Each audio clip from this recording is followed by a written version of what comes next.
franchises here, bud. Hey, it's Daniel Ehrenberg. I'm the host of the franchise, and we're bringing you another new episode this week. Every week we do that, a whole new episode of the franchise. And today we're cracking open a new one. It's the Omen, and I don't have any kids, and this made me pretty happy with that decision. All right, but if I did, I think Damien's a nice name, actually. Let me bring in my co-host, and here he is. He can only hear out of one ear right now, but he's powering through like a real champion. It's Logan B. Adair. What's up? I was much more excited to talk about this earlier, but it looks like a crow just landed on my window. So I guess we'll see what happens there. But I'm still a little excited, I guess. I think you should still be excited, as the scary bird in the second movie is a raven, not a crow. Really? What's the difference? Two different birds, baby. What's the difference? I don't know. They're two different birds, but crows are weird. My elementary school was terrorized by a crow. What do you mean? How does that happen? Let me tell you.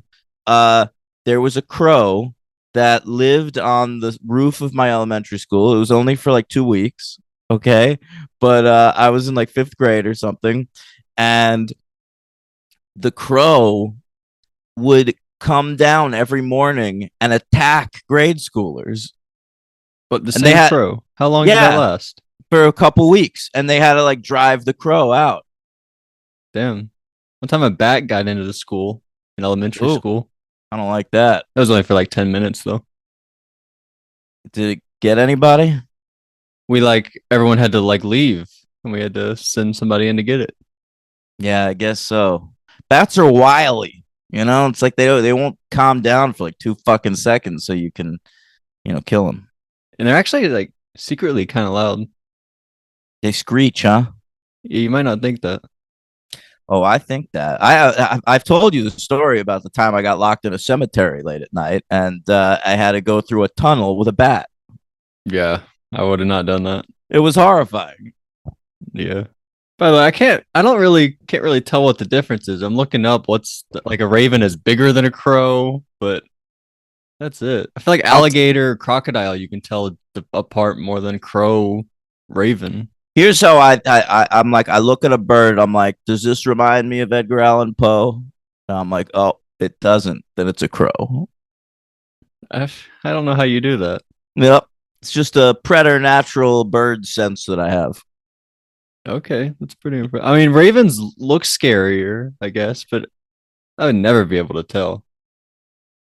I mean, the Baltimore Ravens, right? They've got a team. There's no crows. No, but you could have the crow's nest. That could be a cool thing for your fans. Oh, that would be good. Yeah, and you could have people, and the fans could all dress like the crow, like Sting. Gotta watch out though. Might get shot dead. Right? Oh, yeah, because it's cursed. Like this movie. This movie's cursed. Did you know that? No. I read that the Omen's a cursed movie, and then I looked up, and it's all a bunch of bullshit. But I don't believe any of it, because I think anytime a movie is supposed to be cursed, like a horror movie like this, it's just because they were promoting the movie, and those stories came out. So, right. Well, Poltergeist is kind of cursed. Well, but people actually died. All right. In this case, it's I read Gregory Peck and the writer took separate planes to England to go film this movie, Logan, and they both were struck by lightning. That's kind of cool. And then I read that Peck was taking another plane to a different location, and he canceled at the last second and got on a later plane, and the plane he was supposed to be on, Logan, crashed, and everyone died. That's pretty crazy. That's Final Destination. I know. I just don't believe it. Yeah. Also, if one of them is probably lying about the lightning. They're like, "Oh, me too." Yeah. Oh, totally. And I bet you it's Peck. Are you kidding Yeah. me? You have two crazy plane stories on the set of one film. I I think he's the boy who cried plane. And how do you get struck by lightning and stay going? Both of them. I don't know, man. I maybe like it was the 70s. Maybe planes were getting struck by lightning all the time. That doesn't fuck with the computer system. There's like a But computer inside the plane. I know, but don't they have like a million different things where they could be like shut down computer in level 8, but you know, I don't know. I don't know how Like a technology works, generator Logan. type thing, like when power goes out Or in like schools or I whatever. feel like they have like backup engines. Probably, yeah. But I don't believe that All both of right. them did that. I don't either. I don't believe a second of any of it. All Yeah, right. Let's talk about the Omen, shall we? let's do it. I didn't really know how much these were like Final Destination. They were supposed to be well, not supposed to be, but they could have been even more like Final Destination. Richard Donner apparently pushed for the deaths to like feel more accidental. Like in the movie, like you kind of watch it and you're like, "Yo, that kid's evil," but he wanted that to be more ambiguous, I and so never thought ambiguity at all. no. There's no ambiguity, but because the producer really wanted it to just be like an Antichrist movie, but Donner evidently in pre-production like really pushed for a more Final Destination-y approach. Even in the first one, there's the where the actor David Warner, is that the guy's name? Yeah, Well, hey, I don't believe you. yeah. I want it. What is it? I forgot what it was. Yeah, I don't remember. Trying to do the Scream 2 thing. But when he dies, it's because the guy gets out of that truck and he like hits the brake or whatever, like undoes the brake and the truck comes rolling down. Like Oh, that was very Final Destination. That's the I, first one. I thought of it, Logan. I'm a Yeah. fighter. I'm a fighter. I don't believe you. I'm I'm a a fighter. fighter. Yeah. Oh, good stuff. All right.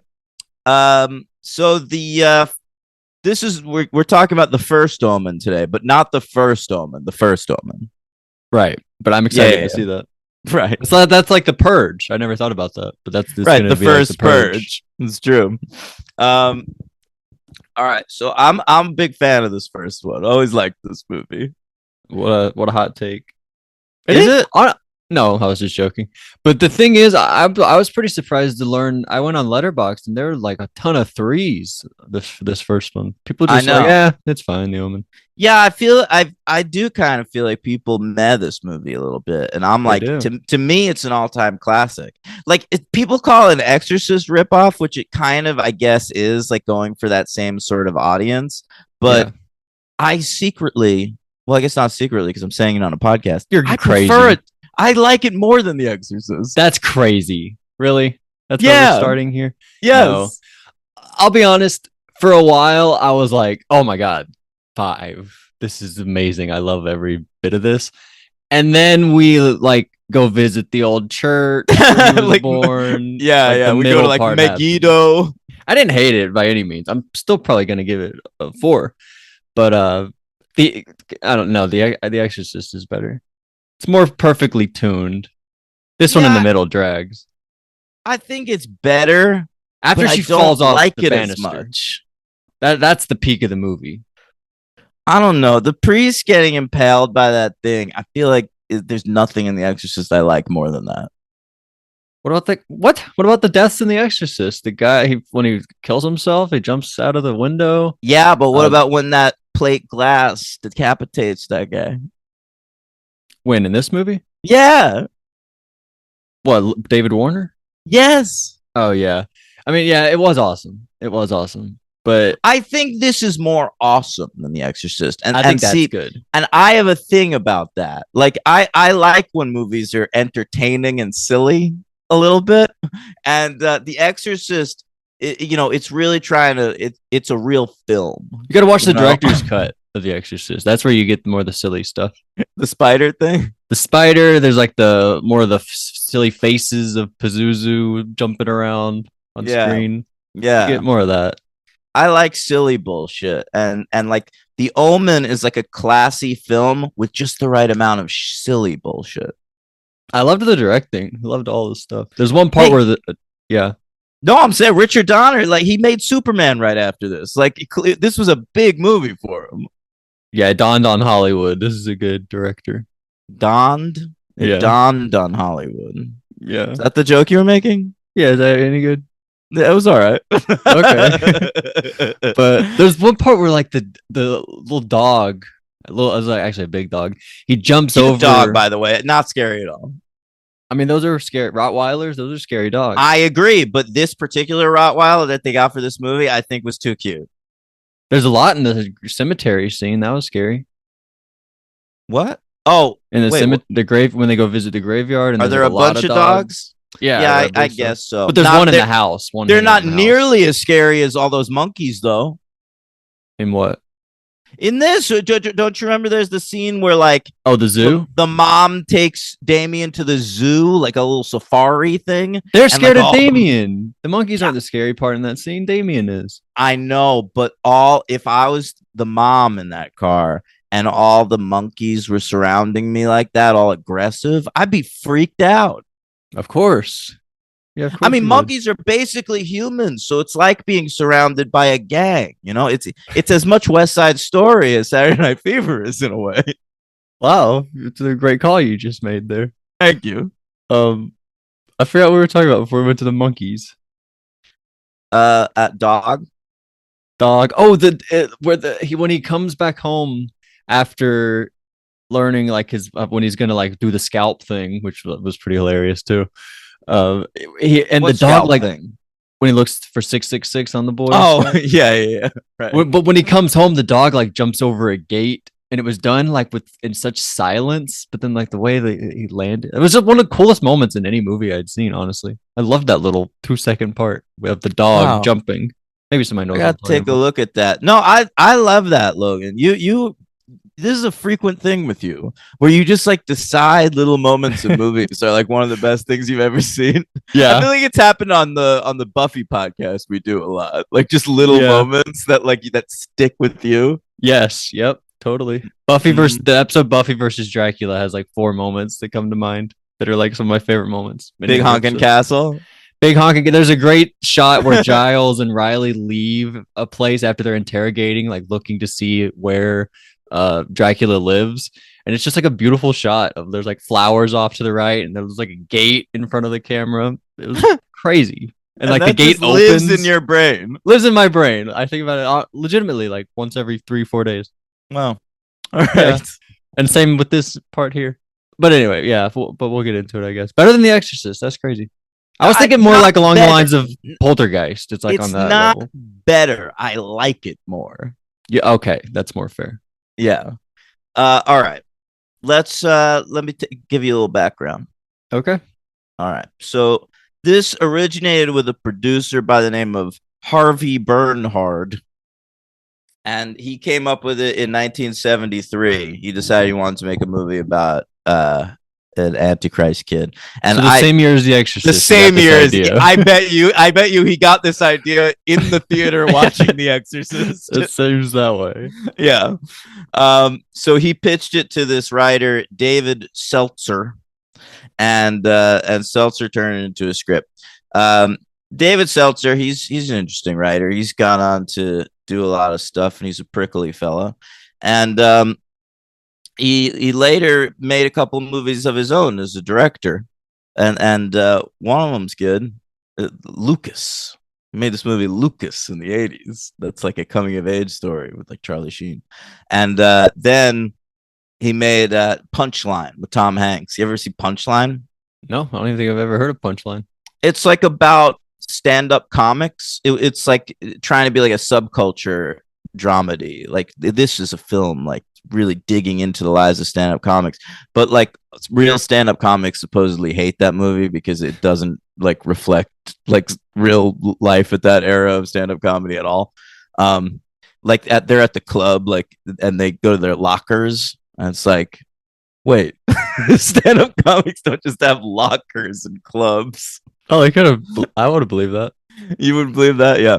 But it's Tom Hanks and Sally Field. It's got some good moments, even though apparently it's bullshit. Um, so they get Richard Donner to direct. He's they got him for a dime. He's a nobody at this point. This is his first real movie. Wow, What? that's crazy. I didn't know that. Yeah, yeah, yeah. He hadn't really done much. It's Like his pretty awesome. I know, I know. He'd only made what are what are those early ones? I've never even seen them, but like he's done like some TV. He did a movie called uh no, Sarah T, Portrait of a Teenage Alcoholic. I think it was like a TV movie or whatever. He'd really done nothing. Wow. Yeah. All right. And then he does this, which is my favorite Richard Donner film. Whoa. Yeah, you want to hear my ranking? Yeah, that's probably a hot take though. I feel like everyone would Yeah, say Superman. probably, but it's not mine. All right. I've seen 17 Richard Donner films. And Okay. I've ranked them all here.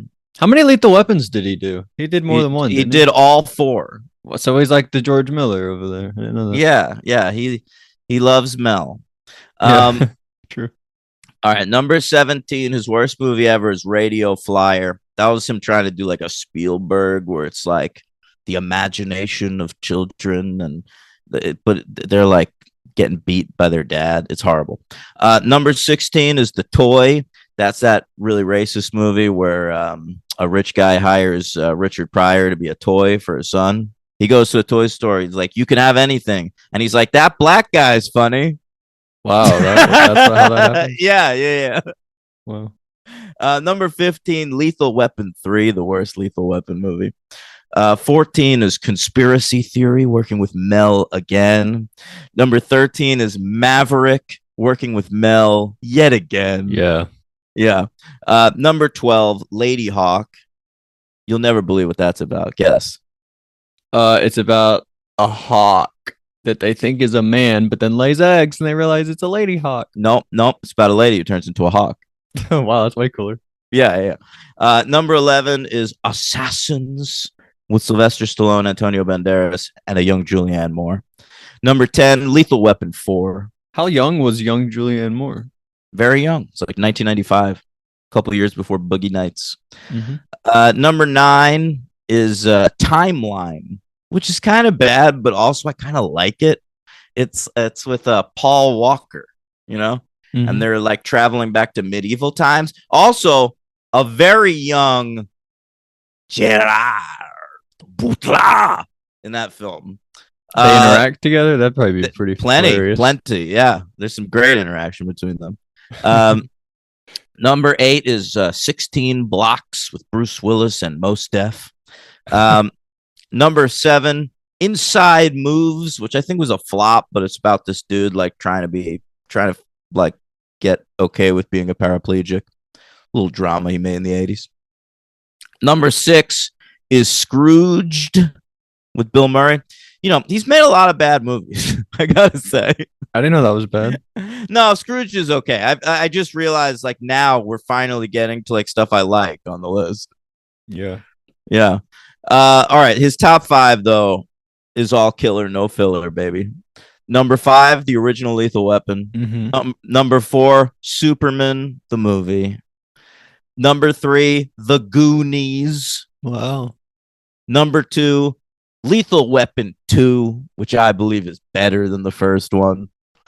And Have you said the fourth one? Yeah, that was number 10. Oh, okay. Sorry. And then number 1 for me was The Omen. I don't know if you know this about me. I've never seen the Goonies. Oh, you should watch The Goonies. Now, I guess that's like my ET. I never saw it as a kid, like how you never saw ET, and I just Yeah, you kind of do need to see it as a kid. You know why? Because there's so much swearing in it. Like as a kid, you're like, these kids are swearing. It's awesome. I think I'd still enjoy that. All right. Like Well, when kids swear.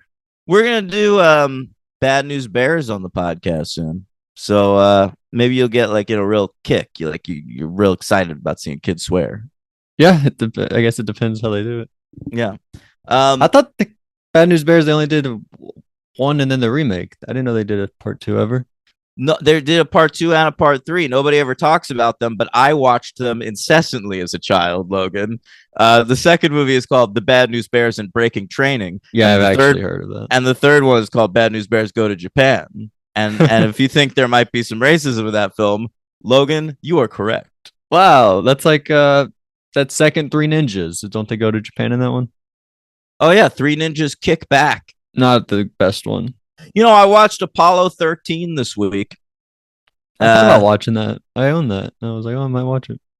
Have you ever seen it? Never saw it. It's one of those. Yeah. But yeah, it was a real exciting surprise about halfway through that movie. Tom Hanks, one of his sons, is over at a military academy, much like Damien and Damien the Omen II.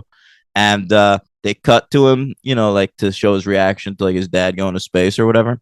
Mm-hmm. And it was fucking Colt from the first Three Ninjas. Wow. Yeah. That's incredible. Yeah, very exciting stuff. All right. The casting was probably the toughest thing in the pre-production of this movie. It was apparently offered to Charlton Heston, who turned it down. And they also looked at William Holden for the role, and he turned it down, and then went and did it for the sequel because he was like, fuck, I guess I missed out on a hit there. They ended up getting Gregory Peck, my boy Atticus Finch, and he did it on the cheap. He like lowered his asking price in exchange for 10% of the grosses, and this ended up being his biggest paycheck of his career. That's pretty awesome. Yeah, what amazing stuff. Great move by Gregory Peck. This came out June 25th, 1976, summer release. It had a $2.8 million budget, and it made $60.9 million at the box office. Big hit. Came in at number 7 for that year. Made a little bit less than All the President's Men, and a little bit more than a film we've covered, The Enforcer, which is the third Dirty Harry film, the one with Tyne Daly. Okay. You know that one. You know the Tyne Daly one. Yeah, that's my favorite one. Yeah. That's nobody's favorite one. Jesus Christ. Now, I've seen 8 movies from 1976. That's pretty good. That's not that good. It's pretty good. You should probably see more. I feel like that's a good year of movies. Well, I saw 8 of them. Almost got a top 10 over here. Yeah, Logan over here, he's like 8 is enough. Yeah, am I right? I'll stop there. I've seen 40. I've only seen 61 movies from the 70s, but that's a lot, honestly. That's a lot of movies. I gotta recommend you some more 70s movies. I think that's a lot of movies. Yeah, it's a lot. You can see more. I will. You look. I forget you're young, Logan. You got years to watch movies from the 70s, and I'm sure that's what you'll be doing. Honestly. Hey, listen, I saw Fritz the Cat. How many other people my age seen Fritz the Cat? Probably not that many. Probably not. And we could cover that because there's a sequel called The 9 Lives of Fritz the Cat. Okay, that's actually pretty fun. Yeah. All right. This was nominated for some awards, Logan. Yeah, I bet. I bet you bet. It was nominated for the Oscars. Oscars, it's the red carpet, it's the red carpet and the gowns and the tuxes. The Oscars, it's the big night for Hollywood, the red carpet and the golden man. And do you play the theme where Henry goes, and the golden man? Yeah, I do that one. All right, great. That was great. All right. We've got, it was nominated for both song and score. All right, Jerry Goldsmith, the only man from this movie to be nominated for an Oscar, and he was nominated for 2 of them. All right, what's the song? This is wild. I didn't even know this would be like eligible, but it's just like that song. Nah. Oh yeah. Wait, I think what I just did sounded a lot more like Duel of the Fates from. Yeah, it did. Yeah, but you know the one where there's like chanting. Yeah, the one that goes.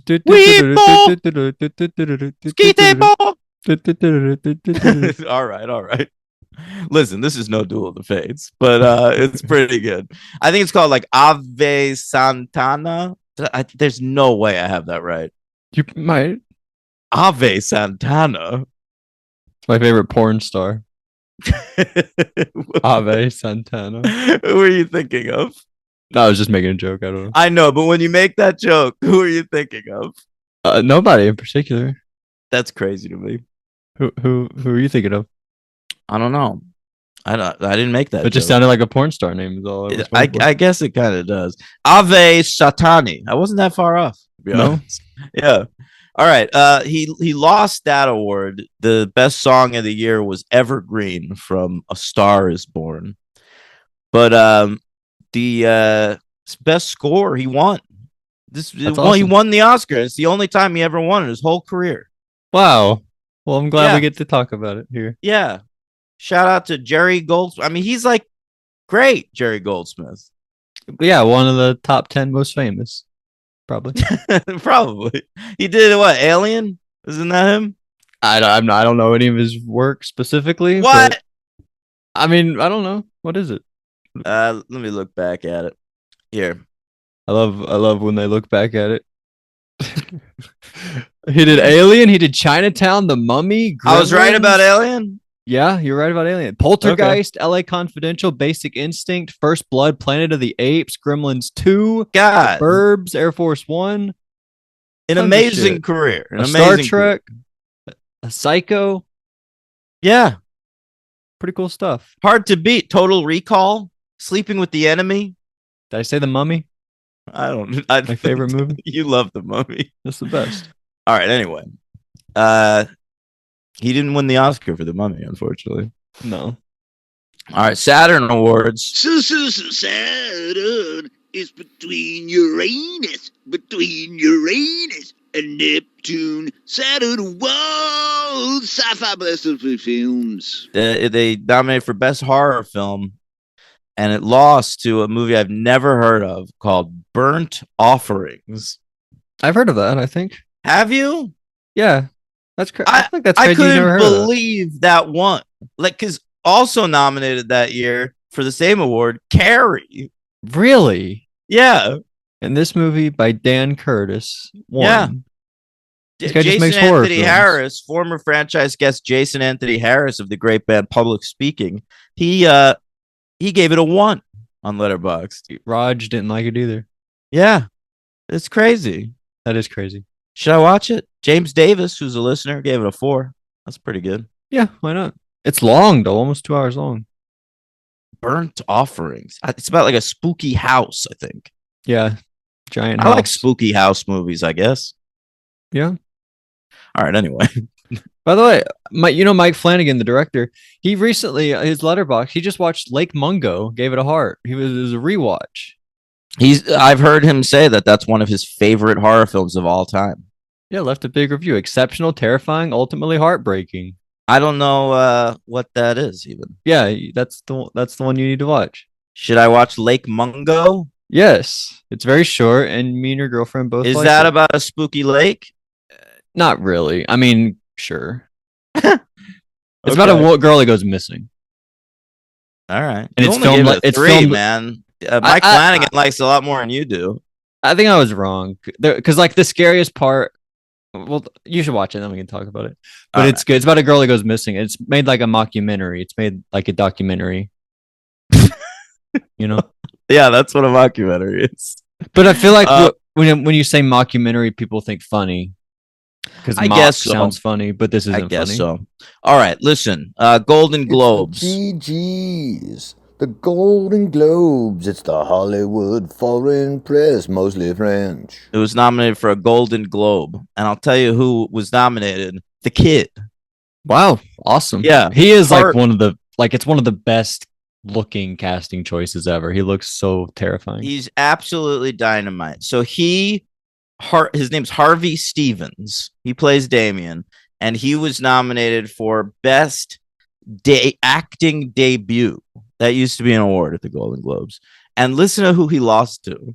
Okay.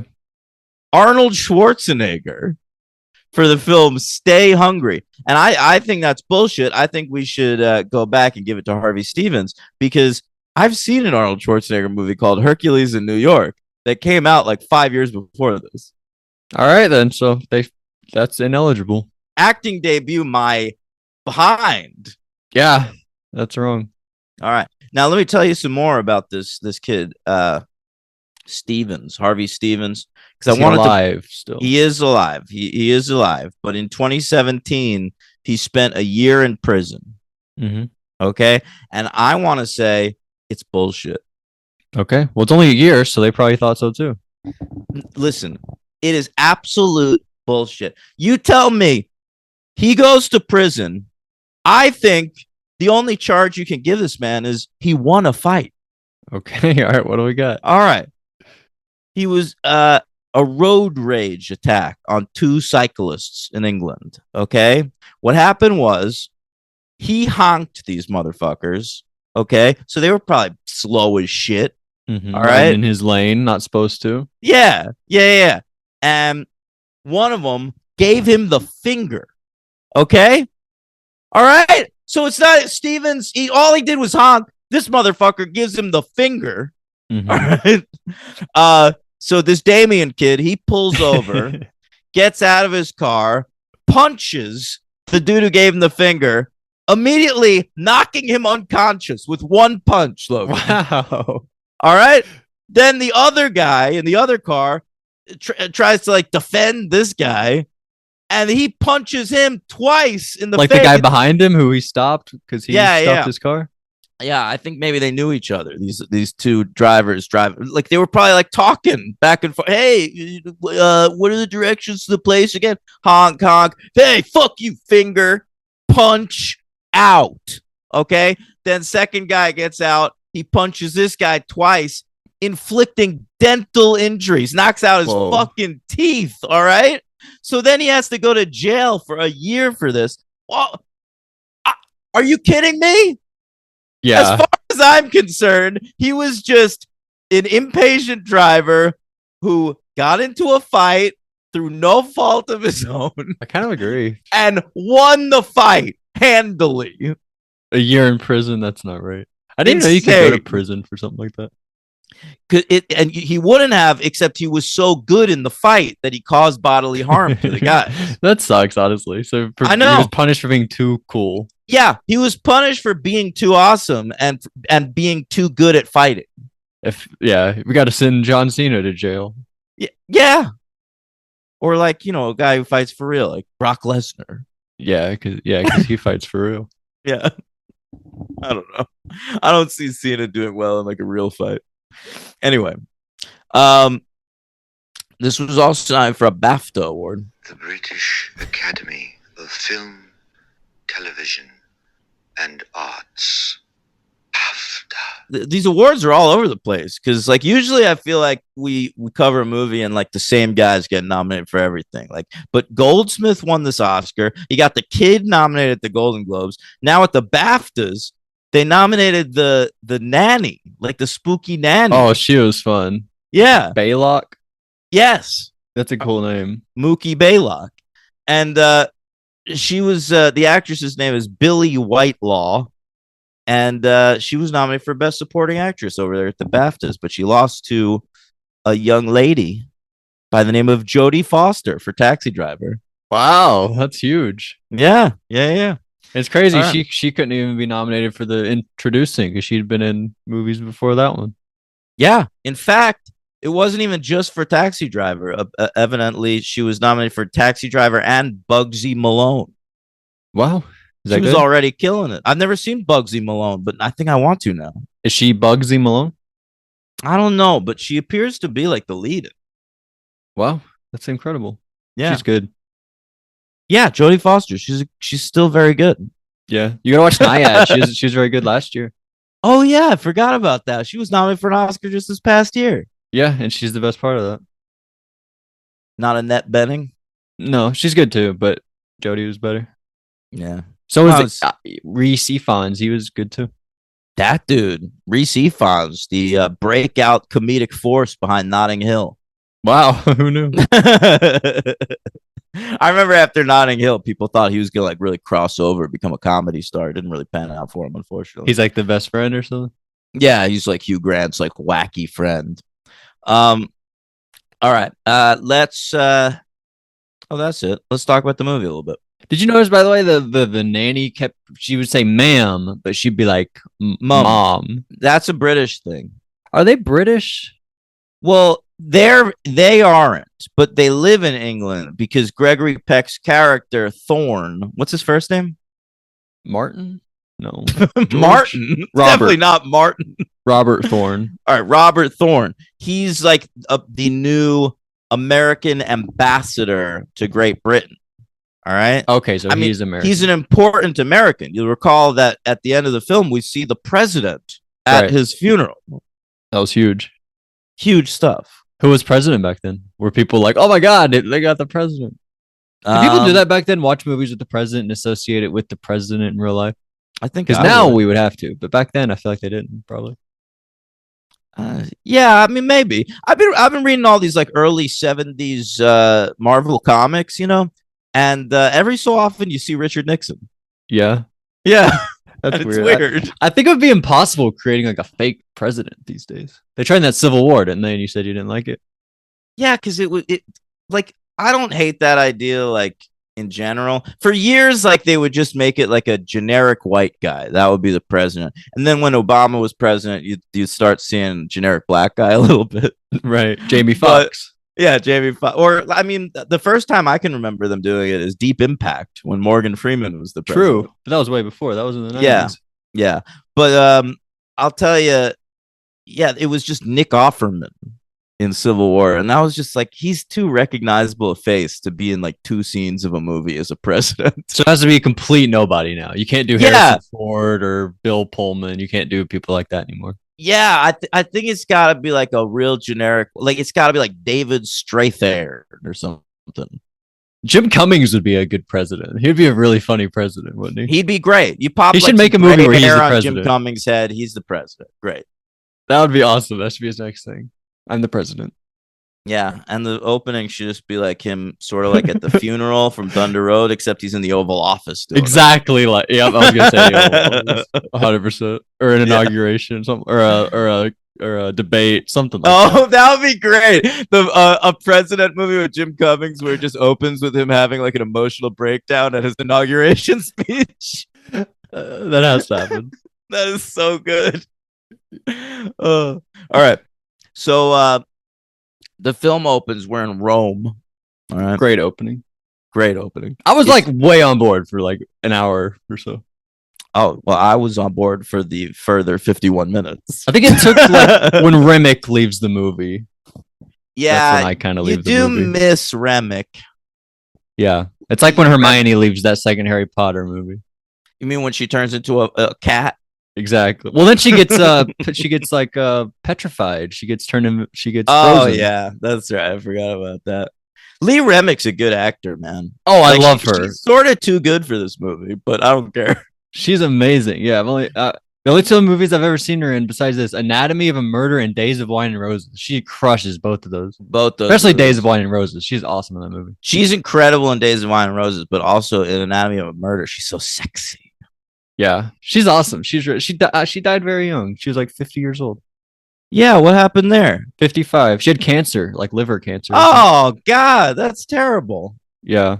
Sucks. Well, listen, we're just 2 bros here on a podcast, and we're giving her some recognition. I hope others do as well. yeah. Because Lee Remick, I mean, she's like one of the best in the world for a while there.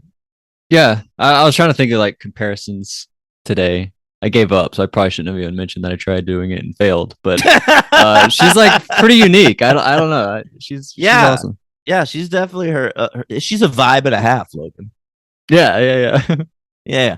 All right. So the film starts on June 6th at Wow. 6 a.m. We didn't even mean to do sixes. this. We didn't even mean to do this because it's like I didn't realize we were so close to June 6th. Yeah, it's early June. Maybe we're doing it because the Omen released close to June. Maybe they did that on purpose. Maybe. This is one of the only times I can remember that they released a remake of a film, and the only purpose for the remake was the release date. but honestly, worth it, kind of. I know. you No can one only was do it crying once. out for an Omen remake, but hey, it was June 6th, 2006. Let's fucking go. You could probably feel them like sitting in the boardroom, like, well, June 6th, 2006 is coming up. Are we gonna do it? And they're like, yeah, I guess so. I don't know if they have any ideas for it, but it seems like They probably only did it because of that. I think they got to make another one June 6th, 2066. Yeah, 6666. Yeah. Wait for that one, gang. All right. So what happens is Damien is not Gregory Peck's son. I never knew that. Yeah. We don't know how he was born. He's just a baby that they have at this place. And it was born like at the same time that Lee Remick had a stillbirth. But Lee Remick doesn't even know she had a stillbirth. So Peck's like, let me scoop that kid up and then we'll pretend. Already adds so much to the movie. I never knew this. I was just like, oh yeah, the Omen. I thought it was like Rosemary's Baby. They give birth to Antichrist, whatever. No, it's not. It's not that at all. They take home a baby that's not theirs, but it's on purpose. Like he knows what he's doing. He doesn't know it's the spawn of Satan. But it's pretty crazy. On the sly. So where do you think Damien came from? Because judging from the second movie, here's what I picture: a whore had sex with a jackal. Mm-hmm. And that's how Damien came about. That's what exactly happened. I don't think you're crazy for imagining that. Okay, great. I nailed it. Yeah, I think that. Yeah. All right. It's such a cool reveal later at the cemetery. Like we made fun of when they go to Rome or wherever they go, but it is that cemetery scene is pretty cool. The reveal of that creature. What creature? In the grave, like the big winged jackal, you say, and then the reveal of his baby also. Oh yeah, such a cool moment. That's just a creature. I don't think we find out the jackal thing until the sequel. Because remember, the doctor is like checking his blood, right? Like, but we see it's like a crazy winged, like deer looking thing. Right. By the way, the doctor in the sequel, I don't think you were with us when we covered Mannequin, Logan. Mm-mm. But this was breakout character and MVP of Mannequin, Meshack Taylor, who played Hollywood in Mannequin and Mannequin 2 on the Move. Wow. And this was his first ever film. Damien the Omen 2. How about that? Oh, Damien the Omen 2? Yeah. Who was he in that one? He's the doctor who gets killed in that elevator. Oh, really? Yeah. That was a weird scene. That's a very weird scene. I don't think that would work.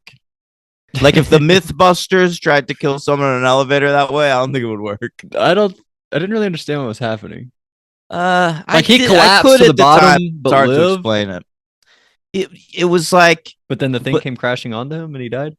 He was on the third floor though when he finally stopped, and then there were some wires that went through the elevator and bisected him. It was pretty fun. I'm like a big fan of those directors. You are too. I'm not like unique for that, but it was pretty cool. Did you know who directors? The directors of the second one. One guy's uncredited, but it's the guy who made Get Carter. You know that movie, Michael Caine movie? Yeah. So the second one had some weird shit, which we'll talk about soon. But like a dude kind of got fired, kind of quit like 4 weeks into filming. And that was the Get Carter guy. And then a different dude came in and like reshot most of his stuff. Okay, well, we love that other guy who came in from Escape from the Planet of the Apes. The third. That's right. One of the best of the original crop of Planet of the Apes movies. Yes, second best, I would say. You know what I think that movie and this movie have in common? What's up?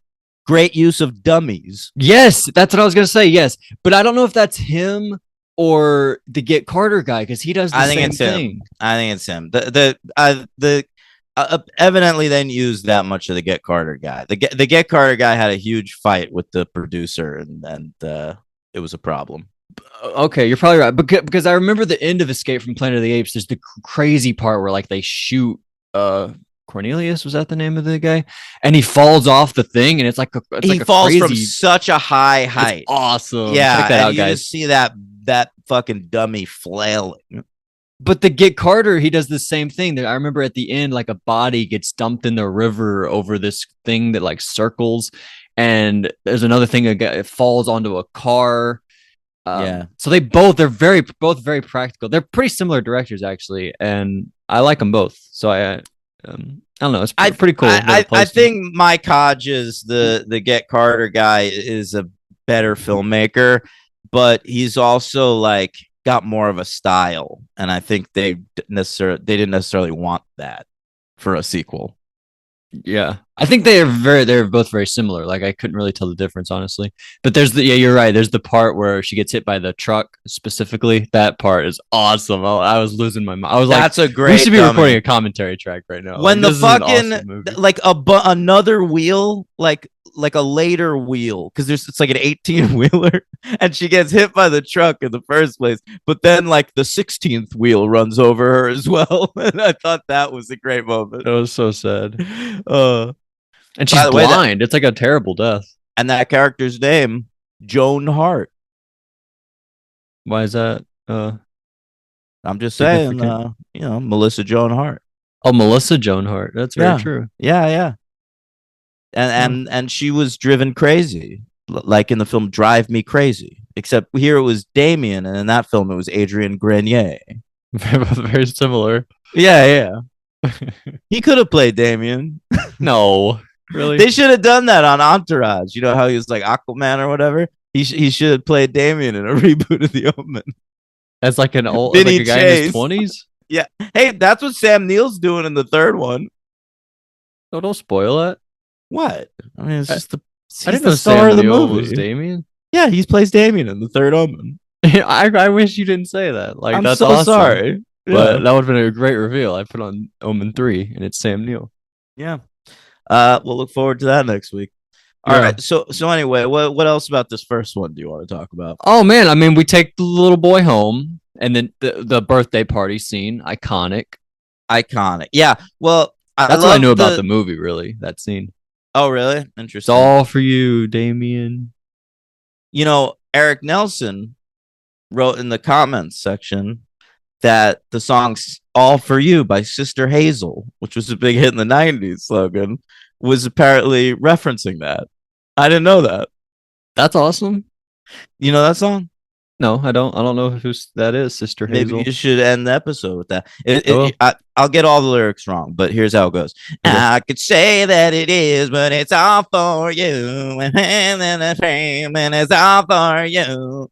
Didn't ring a bell. I gotta All say. right. Well, you're going to love it. Okay, you can't wait.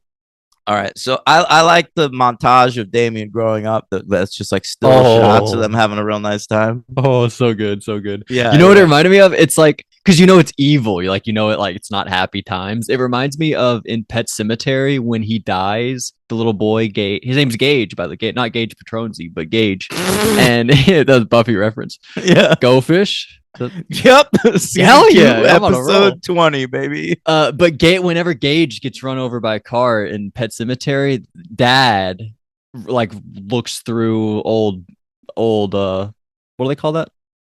A photo album. And it's just like a montage of him like little boy growing up, and then it's like cuts to the present when he's dead. It's just so sad. It reminded me of this moment here, but I loved that. That was great. Death Cab for Cutie's third album is called The Photo Album. That's clever, right? Because it's like an album, but an album. Oh, see what they did there? Yeah, that's pretty good. Yeah. All right. Now, yeah. So the nanny, she hangs herself, and it's all for Damien. I love that moment, and I don't know. I'm a little jealous of Damien. Like Yeah. I wish people were that devoted to me as a kid. Yeah. Like I'm not even joking. Like if someone, but you probably were catered to a lot of. You didn't have any brothers or sisters. You had a sister. I had an older sister. What are you talking about? But she was a lot older than you. She's a lot older than you. 6 years. That's a lot older than you. I guess. All I'm saying is if somebody killed themselves and was like, it's all for you, Daniel, when I was a kid, I don't think that would have traumatized me. I think I'd look back on that today as a fond memory. You would look back on it as a fond memory. Yeah. See, I think like I can That's understand in amazing. the moment thinking that and then later being like horrified. But even today, you'd be like, oh yeah, that was great. That suicide when I was little. I'd probably like celebrate her death every year. Yeah, that's nice. Yeah. But- light a candle. Right. All right. Anyway, once she's kills herself, they replace her with a nanny that I guess was sent there by the agency. And hey, if you look up the address of that agency, I bet it's 666 Hell Lane. Hell. They didn't All know right. to look though. That's a great Yeah. moment. They're like, I thought you hired the nanny. And they're like, no, I thought you hired her. Yeah. She was Awesome. working at a bridal shop in hell. Yeah. All right. Anyway. That's Miss Baylock. Mhm. And she immediately tells Damien, I am here to protect thee. And I'm like, Yeah. oh, don't say thee. That's spooky. It was so spooky. Yeah. Is it when she kills Remick in the hospital? Just like the shot, it's the close up when she goes right up to the camera, the shot of her eyes. Just it's so good. This is like a tour de force directing. That's the wild. This was his first go at it. I know. Movie. That's a great death when Lee Remick falls out that window, like into the Awesome. ambulance. That kills, man. Honestly, basically like every frame of the movie up to that point. And after that point. I don't know exactly the time when that comes, but especially everything with Remick, I just loved. Yeah. We've talked about, like, is this his debut? Like, is this actually his directorial debut? Like, real? Because if it is, that would be very high on the list of directorial debuts. I don't think it technically can be called a debut because he'd made like low budget shit before this. Okay. Yeah, all right. I don't know what though. He died at 91 years old, by the way. Oh, X-15. That was a movie he made. It's like about a rocket ship. He'd done like real like Roger Corman-y kind of shit. Yeah. I think for a while I thought those guys were the same people, honestly. Who? Roger Corman and Richard Donner. Well, it's definitely not. Oh, he also made this movie I always wanted to see called Lola. That's like about this porno writer that falls in love with a 16-year-old. You know, it sounds like something I'd enjoy. But and the porno writer is played by Charles Bronson. Wow. He should watch well, Donner was dead by Red Rocket, but it seems like he'd probably like that movie Red Rocket, the Sean Baker movie. Yeah, probably. All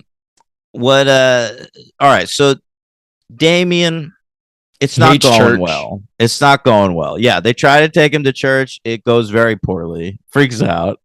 They try to take him to the zoo. Monkeys hate this kid. What's and a going giraffe. on? Oh, that's true. The giraffes run away as well. Meanwhile, there's this priest who's like trying to tell Gregory Peck, like, listen, here's the deal. Your son is the son of Satan. You got to kill this fucking kid. All right. And what I'm going to need you to do is travel to the town of Megiddo, you know, the one from the Bible, and meet up with this guy Bugenhagen, and he's going to tell you what to do. And I honestly, if I was Gregory Peck, even if I believed my son was like could possibly be the son of Satan, that's just too much work. Really? Yeah, I'm not getting on a plane to Megiddo. This is literal life or death. I'm not tracking down a guy named Bugenhagen. I'll see how it goes. He's going to take over the world if you don't kill him. So what? This is like when people say, like, would you kill Hitler before like when he was a little boy? Like, we have the opportunity to do that. And you're just like, too much work. It is too much work. I mean, he's his dad. No, he's not. He's his fake dad. I know, but he's been raising this kid. They had good times. You saw those still shots before. You're right. I saw it. I know they went to the park. I just think that he's like, you got to get on a plane and go to Israel. And I'm like, I'm not doing that. Yeah, I'll take my chances. I've got stuff to do. There's shows on TV. Changes his mind when she has the fall? I think that's it. Yeah, it's just like, well, now, like, I don't even have my fucking wife anymore. Like, let me figure this shit out. Does she fall? But is it when she's fallen, but she's in the hospital and hasn't died yet? Yeah, I think he starts traveling when she's still in the hospital. Okay. I think it's crazy about it because Baylock goes to the hospital, kills the wife, and then her and Damien just go home and go back to sleep. Because then that's when Dad shows up and we get the great shot of the dog jumping over the little thing. And they're like asleep. Why would you go home and go to sleep after that? Because that's where the dad lives. The real mistake they made was just not getting rid of this nanny instantly.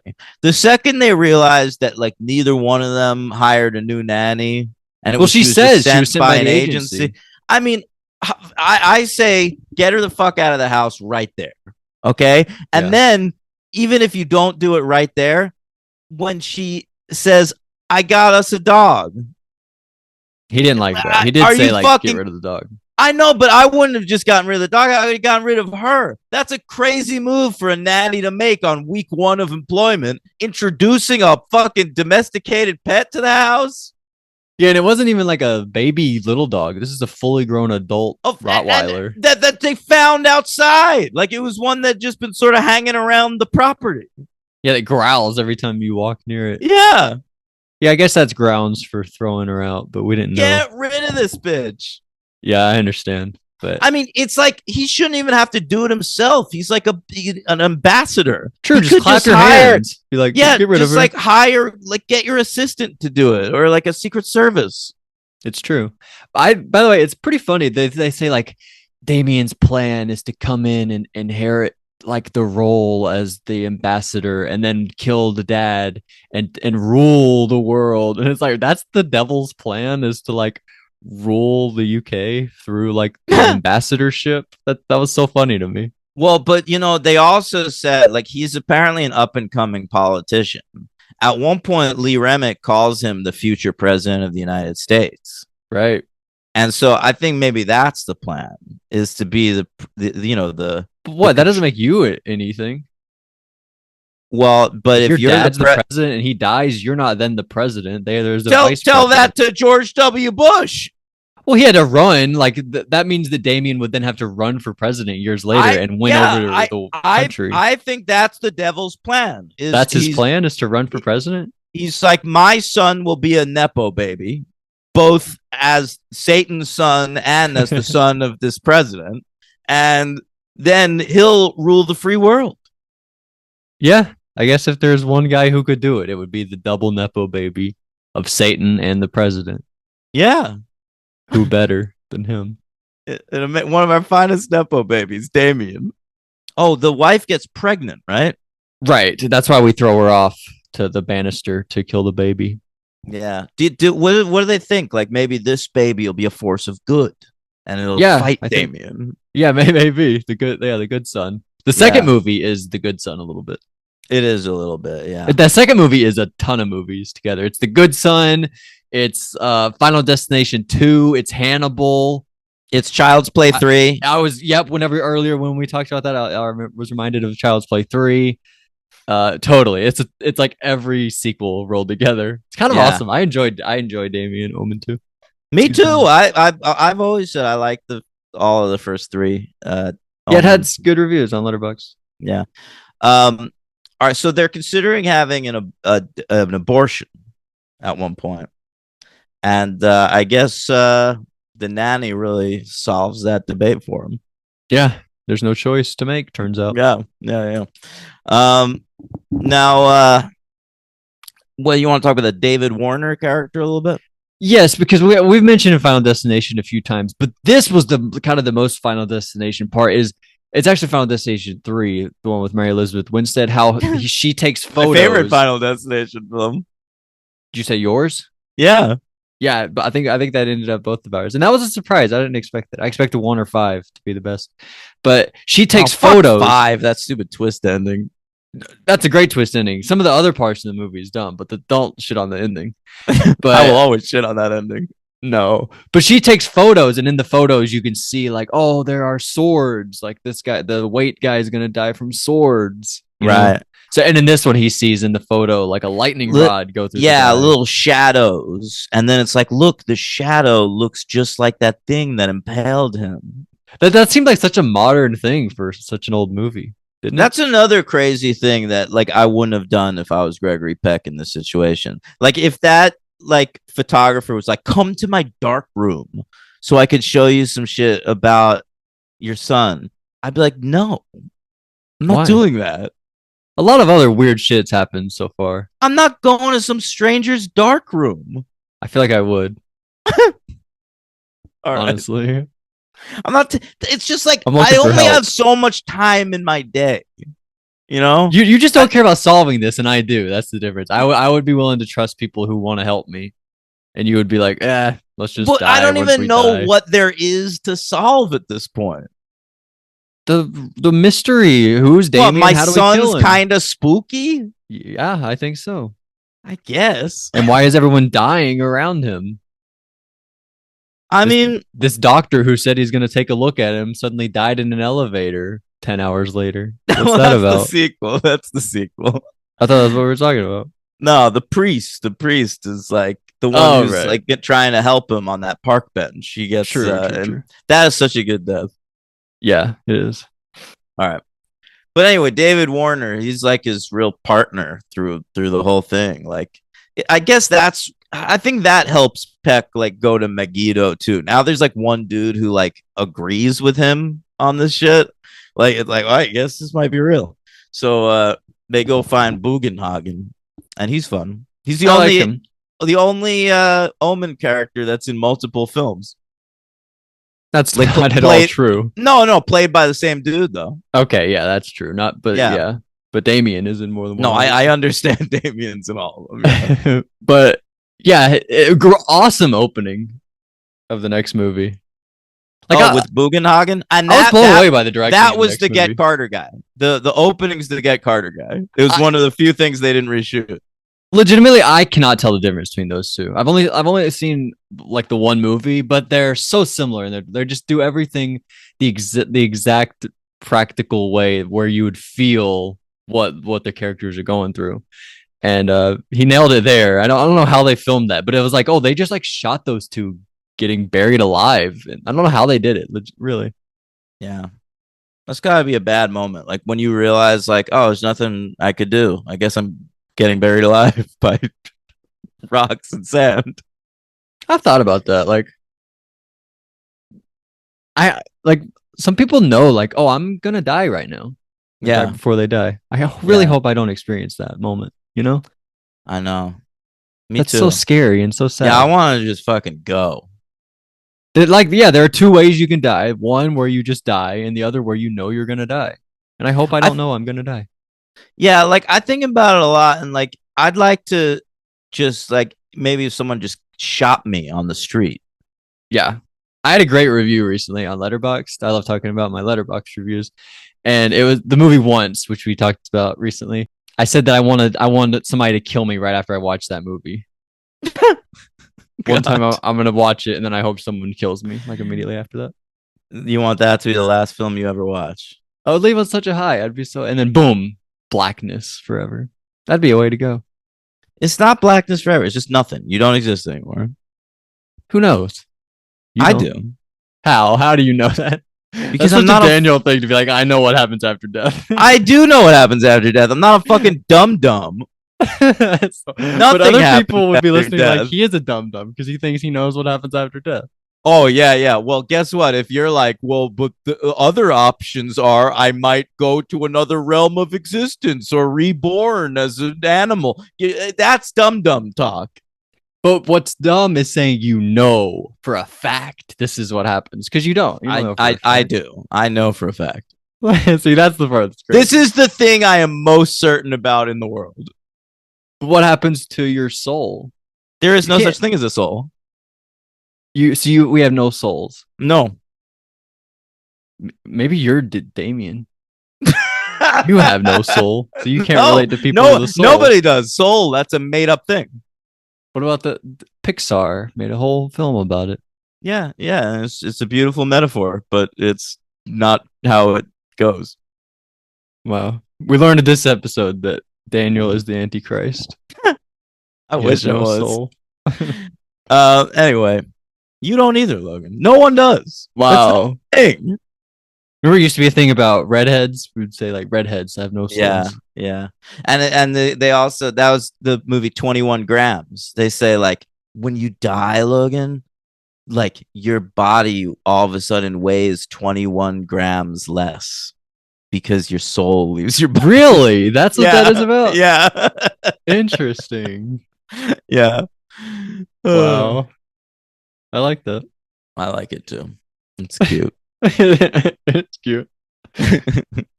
All right. Anything else you want to talk about with this first one? Oh man, there gotta be, right? Did you like the scalp when he looks at 666? Of That was course, hilarious. I love that moment. It's even more funny in the second movie, looking in the mirror and he sees it himself. I was like, Yeah. what? No, because his hair's so long. It's like, what? Yeah, I think in the second one he should have shaved his head like a little neo-Nazi kid. Yeah. Well, they're in military school. Honestly, that should have been a thing where they shave his head and they see Oh, 666. that is so good. You're right. Like at the beginning of Child's Play 3, when he has to get his hair like shaved off. I was gonna say the opening of Full Metal Jacket, that there's a montage of them all getting their head shaved while the credits roll over the thing. It's a great way to open any military movie. I mean, but yeah, totally Child's right. Play 3, but it is good. And then Chucky kills the hair cutter guy, doesn't he? That's right. That's yes. What do they call that? Barber. They call it a barber. Yeah. He kills that guy. That's great. There's also a barber scene in Final Destination 4, The Final Destination. Remember the mom with her 2 kids?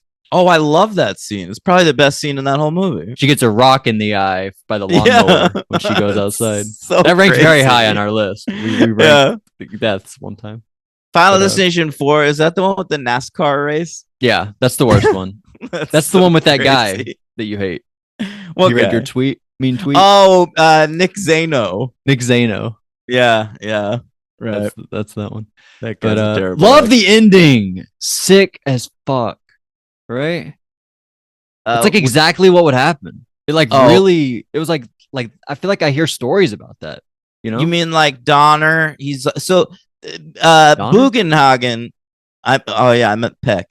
Bugenhagen gives Gregory Peck daggers. It's like the 7 daggers of something. Yeah. And he's got to kill Damien with these daggers, and he's gonna do it. But then the cops come in, see like a man trying to kill a kid with a bunch of daggers, and they're like, well, all right, let's shoot this guy. Awesome. It reminded me of the Night of the Living Dead ending, right? They see the black guy with the gun trying to kill the zombies, and they shoot him dead, don't they? Isn't that the way that ends? Oh yeah, Jesus. The same thing. They're like, all right, back it up. Downer ending. Yeah, but I feel like I hear those stories, like people try to kill their kid because they think they're the devil, you know, and like that's a real thing that happens. I know, but this was the one time that the dude was right. Right. Yeah. So I thought that was awesome, like a real way to bring it all home. Yeah, this is like kind of a schlocky, goofy movie, but then the ending really like kind of sets it in reality a little bit. I thought it was awesome. I'm surprised that he's not more disgraced after. Like the president still attends his funeral. Yeah, that's actually a good point. Like if a politician died today and he was shot by the police trying to murder his son, I don't think the president, like even if he was the vice president, I don't think the president would go. Right. Tried to shoot his son because they thought he was the devil. Like there's another layer, like another weird religious thing. Yeah. Yeah, you're right. I actually didn't think about that, but that might not happen. That's maybe a step too far. But yeah, that was funny. And then he turns and smiles to the camera. Yeah, it's a great smile. Great smile. Yeah, it's awesome. Everything Freeze with Damien. frame. These both have freeze frame endings. Yeah, they're awesome. No picture credits. I could have used some picture credits. Maybe in the next one, Sam Neill.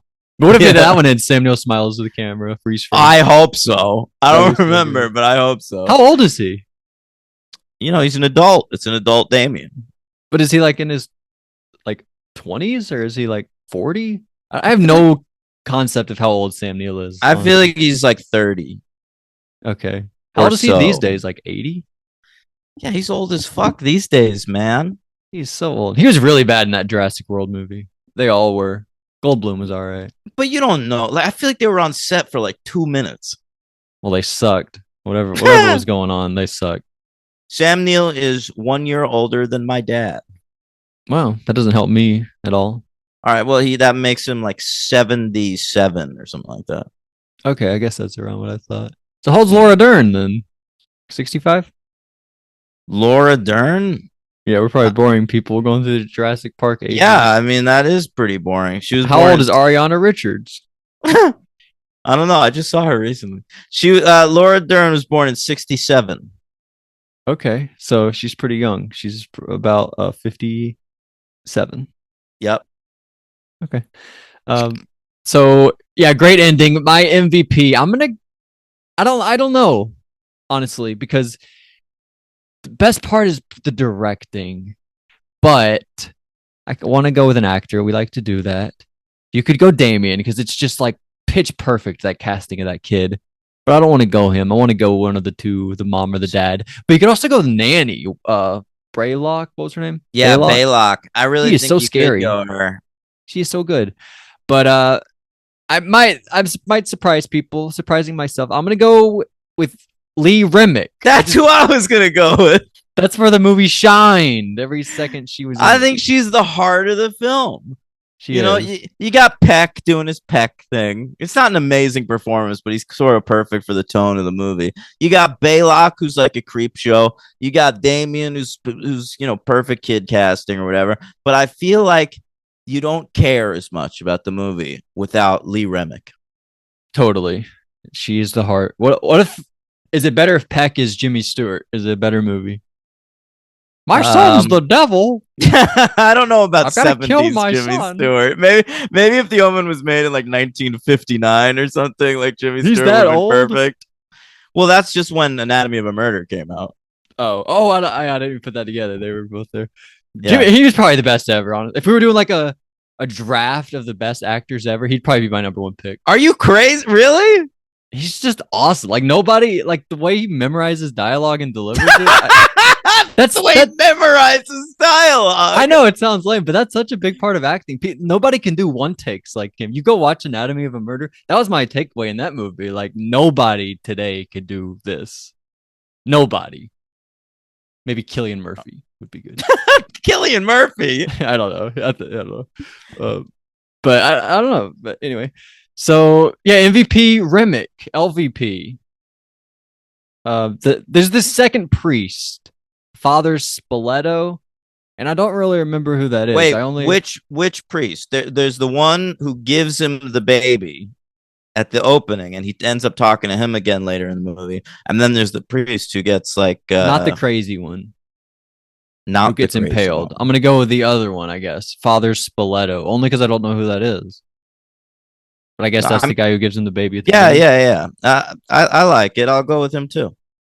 Okay, he's just the only guy in the credits I don't recognize because the other father is so legendary. No, I know exactly who you're talking about, and it is probably the weakest performance of any of like the main people. I like the Guggenhagen mostly. Yeah, I love Bugenhagen, and I love the nanny that kills herself and shit. Like all the little side characters are great. So love the dog. He is cool. Great dog for sure. So Too cute for the movie maybe, but yeah, this one's a 5 for me. Oh, we didn't even do the rating. Yeah, 5. I'm excited to watch it again. I think I'm gonna go 4, and I'm gonna reserve the right to bump it to a 5. But I did not think it was as good as the extra. I mean, you have to compare the two. It's 3 years later. It's a religious movie about a little kid. And I thought it sagged in the middle the way I don't think The Exorcist does. You don't think it knobbed in the middle? No, it should have. Yeah, that was a reference. It sagged to the when Nasty it Boys. Oh my god! All right, let's get into the sequel, huh? Yeah, let's freaking do it. Let's freaking do it. All right. So they offered the movie to David Seltzer, who wrote the first one. He turned it down. He said he doesn't want to write a sequel. But he later said what he would have done if he had written the sequel. Do you want to hear that? Of course. All right. He said the sequel would have started just a day after the events of the first movie, and Damien would have been living in the White House. Okay. All right. Awesome. Pretty good idea, if you ask me. Wait, though, we're in the White House? I thought that we were in the UK in the first one, and then now... But the president of the United States has his hand on his shoulder at the funeral. Well, he adopts him? What happens there? I think that's... That's crazy. we had a problem like the president's even there with him. I know. Now the president's going to adopt him? Well, but if you look at it from that perspective, it's like he had this guy on his staff who went insane and almost murdered his son. Now, the son's an innocent. He's got no parents. That's true. His son, he didn't do anything wrong. Yeah. That's a good point. That gets Damien into the White House. All right, you cleared it up. I have no complaint. All right. So once he wouldn't do it, the producer Harvey Bernhard, just took it upon himself to outline a thing and then hire a writer. And he hired this fella, Stanley Mann. Stanley Mann's sort of horror journeyman, but he's done a lot of stuff over the years. Before this, he had done The Collector, which is a bit of a classic. And he also wrote Firestarter, the Stephen King adaptation with Drew Barrymore starting fires. Apparently, in his first draft of the script, there was a love interest for Damien. Okay. Love it. And that got cut, but I would have liked to see it. Me too. Yeah. I think they should have done that for the third one. Instead of making him so much older. Oh, just had like teen teenage Damien love. with like a love interest. Yeah. Yeah, that'd be amazing. Would have been good. Yeah. And like, there's there's like a love triangle. He kills the other guy. You know, it should have been like True Romance or something. True, like him and they go on the run. Yeah. A drug dealer or whatever. Yeah. That would be great. Yeah. All right. Or the other one. Oh, I was thinking California of, with a K. No, I was thinking of JFK guy. Actually, I'm sorry. Oliver Stone. Yeah, what's the one with him? Natural Born Killers. Yeah, they could do that one too. Yeah, they could. That would be good. Either one they could do. Yeah, I would love to see an Oliver Stone Omen film. Yes, that'd be awesome. We go down a lot of rabbit holes there. He would have actually been a great choice. Yeah. All right. So William Holden, he's our new lead. He turned the first movie down, but now he's going to play Gregory Peck's brother. Yeah, hilarious. Yeah. So now they're raising the kid, and as the female lead, his wife, they're just like, who's another woman named Lee? Yeah. It's like how we got Jamie Lee Curtis. What? Her mom was Lee. Janet Lee. Yeah. Janet Lee, Jamie Lee. We just can find all the Lees. So this is Lee Grant. I don't know her that well, but she's in the Heat of the Night. She was good. Yeah, she was pretty good. She's no Lee Remick though. She's in. She won an Oscar. She won an Oscar for the film Shampoo. Okay. She played Felicia. In what? Shampoo. Oh, okay. But she was in Mulholland Drive. Yeah, she's an older lady in that.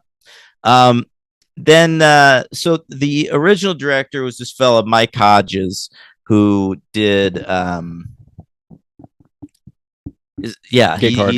he did Get Carter, and he ends up with a screenwriting credit on the film, co-writing credit, but he left the film 4 weeks into filming. He says that he quit due to artistic differences. All right. And he also says that the producer, Harvey Bernhard, pulled a gun in a meeting about the budget. I believe that 100%. That's I believe one of those people would do. That's awesome. I honestly love this guy, Mike Hodges. Like, I want to watch more of his movies, only based on this one. I like his stubbornness and Dick Carter. All right. Big fan of him. So after 4 weeks, apparently, he says he quit. Everyone else says he's fired because they were behind schedule and he was slow. He was like taking entire days to do like one shot. I can see that. Yeah. And so they replaced him with a guy who gets shit done quick, under budget. This fella, Don Taylor, who had been an actor. He actually knew William Holden because they were in the movie Stalag 17 together. But since then he'd become a director and directed Escape from the Planet of the Apes. You know what this reminds? This is a lot like wait, who was it? Was it Edgar Wright? No. Who? I forgot who was it that left Solo, but this is like when they brought on Ron Howard to do Solo. And even the part where he was a former actor, which I didn't know about this. Wasn't it Lord and Miller? Yeah, it's Lord Miller. Yeah, I couldn't remember. Yeah. It was Edgar Wright on those guys with Ron Howard. I got him. Yeah. Yeah, I got that confused. But it's a lot like that. Yeah. All right. This was nominated for one Saturn Award for Best Visual Effects, but it lost to Superman, which is what Richard Donner was doing that year instead of making The Omen II. And this came out June 9th, 1978 on a budget of $6.8 million, like triple the budget of the first one. And it made $26.5 million at the box office. Came in at number 18 for the year. Made slightly less than that animated Lord of the Rings that we covered, and slightly more than the Invasion of the Body Snatchers remake, which is great. No sequels to that? We can't do that one? Only What do you mean? remakes? There's only like a bunch of remakes to that movie? Body Snatchers? Is that right? Yeah, it's weird. There's like so many remakes. It's like A Star is Born. We just Yeah, keep like remaking it. there was the one from the 50s, there's the one from the 70s, then there's the Abel Ferrara one, Body Snatchers, and then there was another one called The Invasion. They were like, well, he used Body Snatchers. I'll use the other part of the title. Is that Nicole Kidman? Yeah, and Daniel Craig. Right. Yeah, Yeah, and it then is there's- actually like A Star is Born. Yeah, That's weird. and then there's a bunch of movies that are just sort of like it, like The Faculty the fact, yeah, good point. Yeah. and The Puppet Masters. We can actually cover The Puppet Masters, which is a ripoff of Invasion of the Body Snatchers, but that one has sequels. Whenever I was a little kid, and I saw, first of all, those posters always scare me when I was a little kid. But the title, I always just thought of Dr. Will because we called him the Puppet Master on Big Brother. So the Puppet Master franchise was just like Dr. Will's movies to me when I was a kid. Yeah, So I'd be excited to do that. Okay. I mean, you can make as many Dr. Will references as you want on the podcast. We can talk about how Dan's better than Will, you know? That'd be a good segment. I would never talk like that because that's crazy talk. That's a dumb thing. Well, to say. after we'll do it after we watch Big Brother 14, and then we'll all right. Jesus Christ. But but let me ask you a question. Did Dan Giesling ever fuck Janelle? Who's to say? Well, the thing was they both had a boyfriend and girlfriend, Mm. and he Anyway. married the girl he was with that season. So Oh my God, what a pimp. Anyway, sorry. All right. Did I tell you that the first one was on an AFI list? AFI. no, I don't think so. I think I forgot to mention Best that. villain, probably. Yeah, that AFI theme. No, it was the number 81 most thrilling movie ever made. That's shocking. It's a little boring. Probably one of the more boring, thrilling movies ever. All right. Is Jeez. Blade Runner on the list? That could be in contention. Ugh, it should be. That should be on the fucking AFI list of the most boring movies. I think we gotta rewatch that sometime. I don't. I've seen Blade Runner like 4 times. I never need to see it again. I'm good. It's not enough. You're almost 40. Only 4 times in 40 years. I've seen it Yeah. twice, and I got 15 more years to go. It's one of these movies where it's like people keep telling, like eventually it'll hit. Like you'll watch it like the 17th time. You'll be like, oh, now it's a masterpiece. Like I don't have that much time in my life. Wow, fair enough. I've got to watch that movie about Charles Bronson romancing a 16-year-old. What was that called again? Lola. Lola. Isn't that Lolita? Yeah, it's probably a reference to that. Yeah, that's the same thing. Anyway, Logan, Yeah, tell me about the second one. I loved it. No, I didn't love it that much, but some of it was pretty awesome. Like, first of all, it starts out that awesome scene in where we bury those 2 guys, and Right. then like they're just like, I don't know who directed this part. I'd love to know. But when Damien walks through the fire, like we see the fire and we see Damien on the other side walking toward the camera I at the think very that start of the movie. I think that's Get Carter guy because I'm pretty sure I read that was the shot that took all day to make. Oh, so worth it. Are you? They fired him for that? Yeah. They're so dumb. That is the dumbest thing ever. Like it is. I was watching it because it starts out a wide shot and then the camera moves off to the left and he goes to the left too and walks to the camera. That was so worth it. I hate people. I saw a thing recently. David Lynch was like filming some scene. I don't know what it was, but there were like producers behind him, like on set, like, yeah, we'll just like shorten that in post production. It doesn't matter. And he was like, what the fuck is up with all you people wanting to shorten every scene? Why does it fucking matter how long every scene is? Like he's like flipping out on him. And it's like, why? Why do they care? Like, chill out. Especially like David Lynch. Like if you're hiring David Lynch to make a movie, just let him make a David Lynch movie. I don't understand. Yeah. Anyway. All right. So it's 7 years later. Damien's 12 now. And he's living out in Chicago. Oh, it's like With- The Good Son. Did we say that? We were naming movies. It's also like The Good Son. You said that like twice. Oh, okay. Yeah. So he's living in Chicago with his aunt and uncle, Lee Child and William Holden. Not in that order. And then he's also got a cousin, Mark. Oh, it is in that order. Well, I Aunt and said, Uncle Lee Child and William Holden. It is in that order. oh, all right, yeah, it Right? is in that order. So never mind. So yeah, Mark is the cousin, and they're pretty tight. They like each other. Yeah, I like their dynamic. It's pretty Me nice. too. But mom doesn't. Mom's like they should be, or not mom, grandma. Is it Yeah, grandma? I think it's like his great aunt, Okay, yeah, it's like his, it's like Marion. dad's sister Yeah, or something, or or like aunt. dad's mom's sister. I didn't understand the relation. Yeah. But she's older. She's like, yeah, his dad's elder or uncle's Yeah. elder. And yeah, she doesn't like them together. And then she dies real quick. Well, yeah, she has like a heart attack just in her Anyone room. who doesn't well, like Damien is dead immediately. right. It's just I feel like the bird was maybe planning like a cooler death for her, and then she was just so scared of the bird that she just died suddenly, and then the bird was like, I guess I'll my go. work is done. That's a funny reading, but I think you're wrong. I think that was the exact plan. Like I'm gonna give her a heart attack. Watch this. Okay, watch this. I think that was the plan. All right. So yeah, then that keeps happening. People keep dying, right? There's Joan Hart. She gets hit by that. That's truck. the best part. That's my favorite one. That is amazing. She gets her eyes pecked out. Yeah, first. she gets her eyes pecked out. That's fucked up. And then there's also that dude who falls in the lake.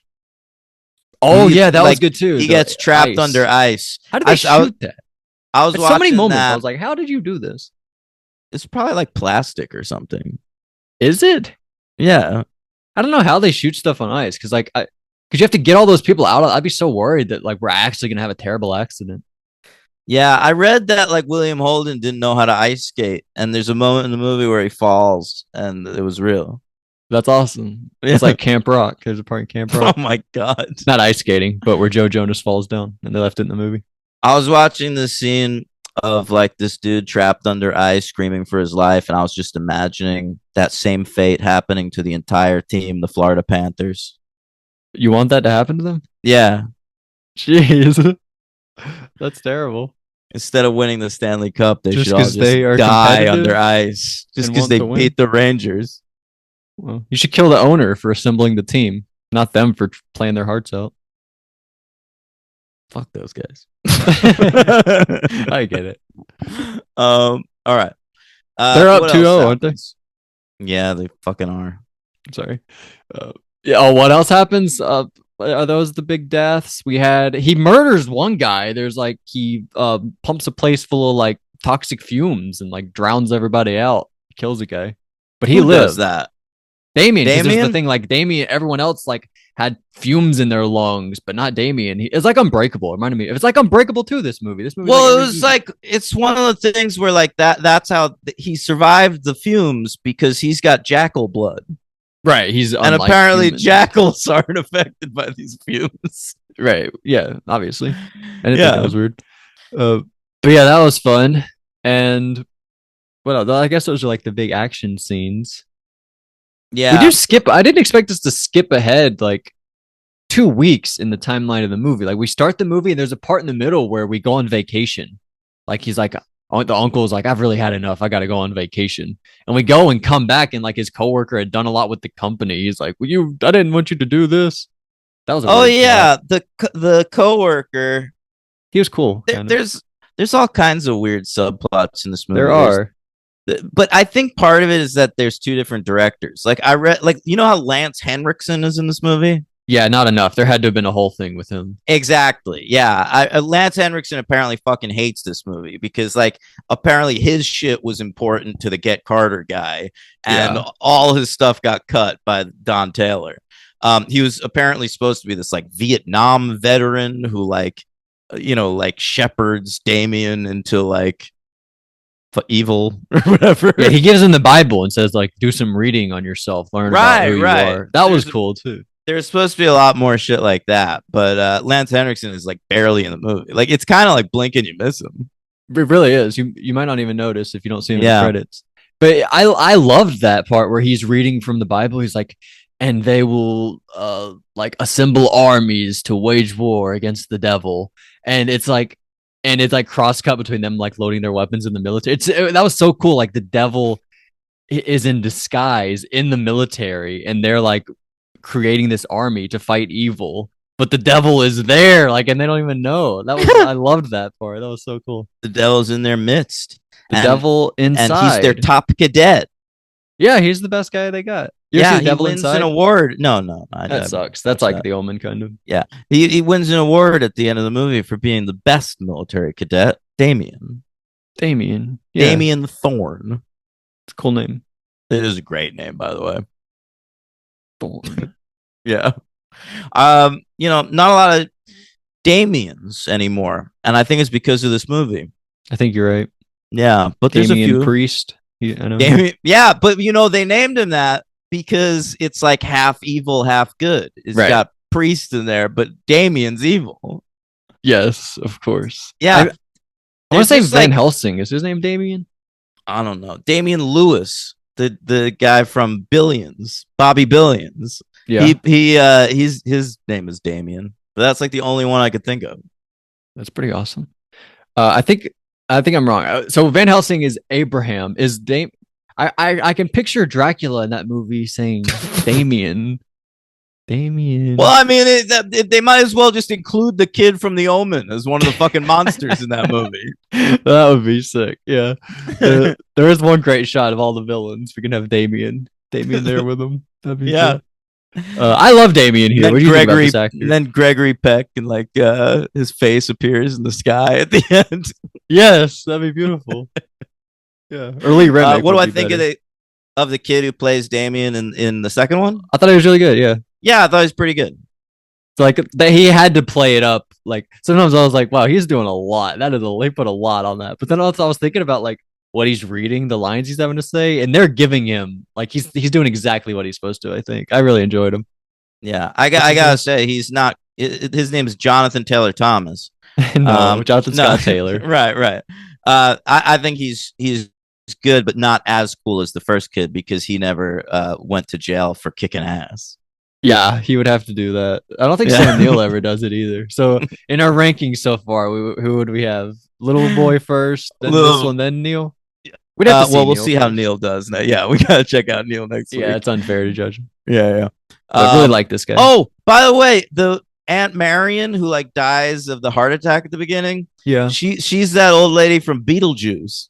Yeah, I gotta watch that again. I haven't seen it since I was like 14. All right. I popped for a few actors. There's a bunch of random actors in the movie. Also, like the dude who's like figures out like Damien's the devil and is like, William Holden, you gotta like come to New York and like see these like sculptures and then you'll know Damien. Voice. He's not from New York. He just like but they're having that art exhibit in New York. Oh, I hated that guy, the art guy. Yeah, that guy's my LVP, I think. Are you fucking kidding me? I love that guy because he is Tom Cruise's dad in Risky Biz. No way. Yeah. I don't like that as much as everybody else. Oh, damn. That's like a softcore porn movie. And your complaint? That it's a softcore porn movie. I wanted more. I heard it was cool. I heard it was like about this kid running a Look, I don't think it's that great either, but it's an iconic I know Henry loves film. it though. On every list, it's like number 2, Risky Business. You're like, what? Risky Business? But he loves it for some reason. Yeah. The only thing I don't like about that movie is it has my least favorite song of all time. That one you hate? Yeah, old time rock and roll, I believe, is the worst song ever written. Wow. I thought you'd say like Phil Collins or the Phil. Wait, you hate all Phils? Well, I just don't like his name Phil. What's the guy from New York? There's like a big New York guy. Joel. Who are you talking about? Oh, Billy Joel. Yeah. I don't like him very much. Is he from New York? Did I make that up? Yeah, he's from Long Island. Yeah, you saw him. He was at he rented the Butterfly Effect or something. Listen, yes. Yo, hell yeah. Nobody believed me. I went home, told my entire family that Billy Joel rented the Butterfly Effect, stopped at Blockbuster, riding a bicycle, and no one believed me, but it's true. It happened. Do you remember what he was wearing? Yeah, he was wearing like bicycle pants. Yeah, that's incredible. Did you see his penis? I saw. Sometimes you can see that. I feel like I saw a little bulge. Hell yeah. Little bulge. Yeah. He might not have had a license at the time because remember, he was always getting DUIs, Billy Joel. No, why would I remember that? That was a thing. He like kept driving into shit in his car. Damn. Yeah, you got to get a bike. Time for the bike, Billy. Yeah. Oh, that's good. Anyway. What else do you want to talk about with this movie? Oh, it's sad when he has to kill Mark. Does he have to kill Mark? Well, Mark's onto him. Mark knows, like, Damien, I know you're the son of the devil. He should. Is he the son of the devil or is he the devil? I don't know what's going on. I think he's the son of the devil. Okay. He's the Antichrist. Okay. I think he should have denied it at that point. His mistake was like, yes, you're right. I'm the Antichrist. You got me. And you can come with me and like be part of my Antichrist squad. And he's like, no, I'm the good person. And he starts to like walk away. And it's like, that's when he has to kill him. Right. But if he just should have kept denying or something. You know, like in Breaking Bad, whenever Hank finally catches onto him and he says like he in the garage, when he goes in the garage and says like, I'm just doing this for my family. I'm getting the money and I'm gonna die soon. So if you do this, you're just ruining like your own family's sake. They should have like threatened him like that. That'd be great. Yeah, or like just come on, be part of my Antichrist squad. I can kill you. Yeah, your mom already loves me. Yeah. Oh yeah, that was a cool reveal. And that was not in the original script. That was Don Taylor. He decided to do that. I like that. I like that move. Yeah. It seemed a little sudden. Like I thought earlier she was like didn't like Damien, and then suddenly she was like a huge fan. But it made sense. Like someone would be a devil worshiper. No. I love the twist that like the mom, like it has been like in Damien's corner the whole time. But it's also sort of weird that like she immediately like she kills William Holden with the daggers, but then like fucking Damien explodes that building anyway. Like, yeah, I don't need. He doesn't need worshippers. He doesn't like no that. thanks. She never needed to turn on her husband. He could have died thinking his wife was fine. They were both gonna die anyway. But yeah, that's what's so good. That makes a lot of sense though. Like you're saying you like that or what? I don't really. Or you're just. I don't know. I'm just pointing it out. Yeah, like it's sort of unnecessary in the grand scheme of things. But right, but it shows. I like it as a twist. But it shows like how peasants look up to these rulers and want to do something good in the hopes like I'm going to do it and then they're going to like recognize me and love me, and then it's just like thanks, but I didn't ask you to do that. Yeah, like, he's not even going to recognize you and love you if you've been raising him the last 7 years. Yeah, well, yeah, thanks, but moving on to bigger and better things. Yeah, I thought that was kind of cool. I'm gonna be Sam Neill pretty soon. Yeah, I don't know how. Like, again, like I don't know how they shot that. Like, I don't know how they shoot any bodies burning in movies. That's the craziest thing ever. But I was watching a body get burned to death. That's what I thought I was watching. So shout out to them. They set a wrestler on fire on a pay-per-view a couple weeks ago. Yeah, that looked real. He got set on fire. What? It was incredible. That's the craziest thing ever. Yeah, Luke Perry's son, Jack Perry. Wow, he's in Ready to Rumble. Luke Perry? Both of them, Luke and his son. What? His son comes out at the end, and Luke Perry's there. Like when David Arquette gets stabbed in the neck in the match, he rushes him to the hospital. And then at the end, it says Luke Perry, they're friends. I don't have any memory of this. Luke Perry and David Arquette. Jack Perry, is it his actual son who became a wrestler that shows up in that movie? He's like 22 years old. He comes out. He's like wanting to be a wrestler, and they're like, no. That he would have been a baby. He's like 22 years old now.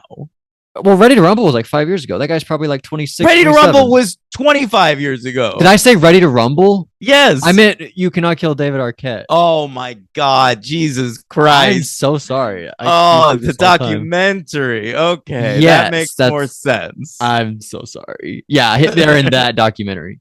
Okay. Luke Perry rushes him to the hospital, and at the end it says like for Luke Perry.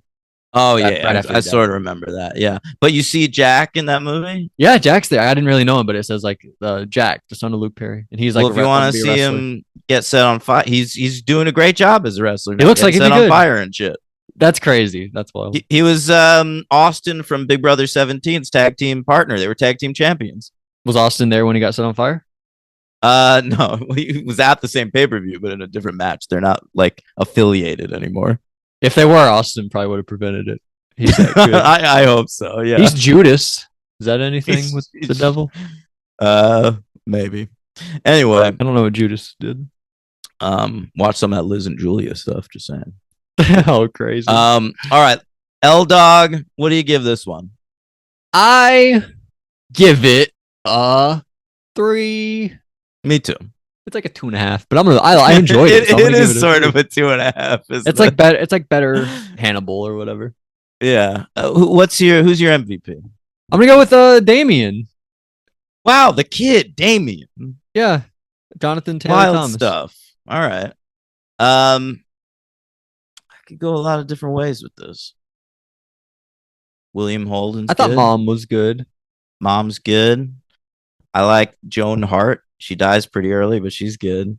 What was that? The Great. other movie? Great seeing Hollywood from Mannequin.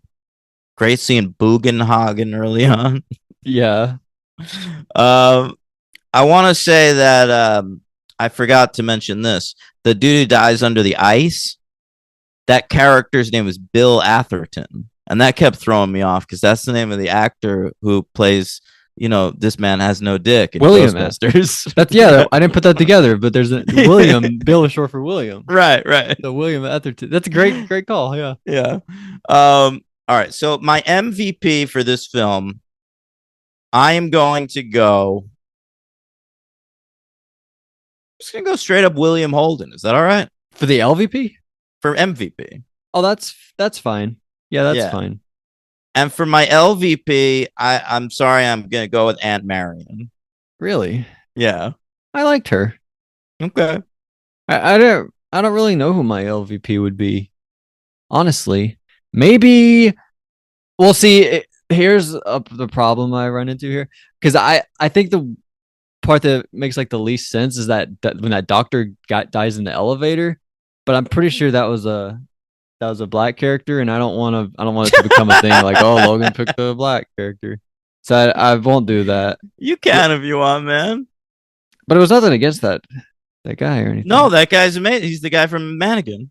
But I think I might go that, because that was just like, Okay. really, we need like I felt like there were too many death scenes in a row. It did feel like an extraneous death scene. Like we just needed like something. It was sort of like this movie's answer to David Warner being beheaded by the plate glass thing in the first one. Yeah, and it was edited very similarly and shot very similarly too. I thought so. But it's weird because usually these scenes are in movies like we talk about the Scream part with the Fonz. Forgot that guy's name, but that's in that movie because there hadn't been a death in a while. But here there have been deaths constantly. I don't know why that scene is there.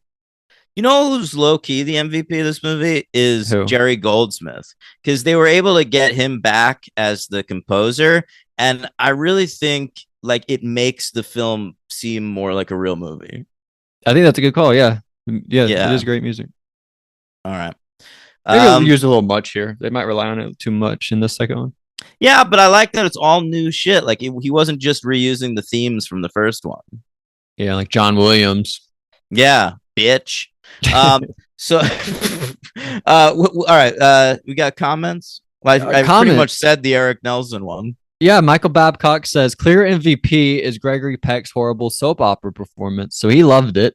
Also, Sidney Prescott's theater professor learned the hard way that was no time to lose one's head. Oh, that's good. It's no Wow. time to lose one's head. Yeah, but you know what? He was a fighter. He was a fighter. He probably could Yeah. put up a better fight, but he did his best. And then Eric said the 90s one-hit wonder song by Sister Hazel, All For You, is based off that It's All For You line. MVP to the Black Dog. I bet he had a good laugh with his old pal, Scooby-Doo. That's hilarious. All dogs are friends to Eric. Yeah. All right. Next week on the show. Where's Beethoven? Do they all hang out with Beethoven? I hope so. I mean, Beethoven, he's a heroic dog. He once knew you were rescued. He once rescued the oldest daughter from the nanny from being raped. Okay, Wow. so next week on the show, we're covering Final Conflict, Omen 3. That sounds like Star Trek. There's Star Trek final, movie that's called the that? final frontier. Oh, okay. Yeah. And we'll also be covering the TV movie, The Omen 4, The Awakening. Hell yeah. Yeah. So that's what we got going next week. Then the final week, we'll wrap this shit up with the remake and the new prequel and also the pilot episode of this TV show. I don't know who plays Damien in the remake. He could be like a famous guy now that I'm not really aware of. You know, That's a good point, man. We'll he find could be like the guy out. from We're the Millers or whatever. You know that from Guardians of the Galaxy? What's that guy's? Will Poulter. It could be Will Poulter. It could be Will Poulter. We'll find out in 2 Or weeks. Nicholas time. Holt. He would have been good. Nicholas Holt as Damien. Holter, doesn't matter. Poulter. What about Will Poulter? What if it's him? Isn't that who you said? Wait, Will Coulter. Wait, do Who's they have the same name? Are you thinking Mike Coulter, who played Mike Luke Coulter. Cage? That's definitely who I was thinking of. Okay, yeah. Coulter, Holter, Poulter. They should get the three of those guys together. I should do that. Yeah, make a remake of the Three Amigos with those guys. Or Three Stooges. Any of the threes. Sure. Or the Four Brothers. We can add another guy. Find a different one. All right, yeah. All right. So Sam Neill and girl Damien